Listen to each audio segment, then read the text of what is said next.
Hello foodies, ఎలా ఉన్నారు? ఈరోజు ఎగ్లెస్ స్పాంజ్ కేక్ చేసుకుందాం. ఒక గిన్నెలో పంచదార, సన్ఫ్లవర్ ఆయిల్ వేసుకోండి. బటర్నైనా వేసుకోవచ్చు. వేరుశనగ నూనె మాత్రం వేయకండి, కేక్ స్మెల్ వస్తుంది. తర్వాత పెరుగు వేసి బాగా కలిపి, మీ దగ్గర వెనిలా ఎసెన్స్ ఉంటే వేసుకోండి, లేకపోతే ఇలాచీ పొడైనా వేసుకోవచ్చు.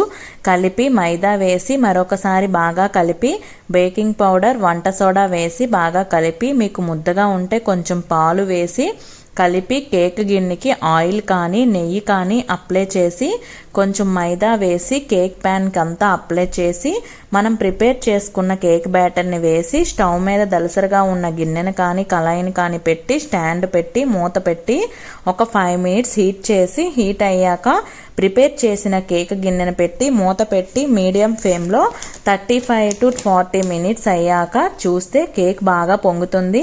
అప్పుడు టూత్పిక్ కానీ చాక్ కానీ పెట్టి చూస్తే దానికి అంటుకోకుండా వస్తే కేక్ రెడీ అయిపోయినట్లే.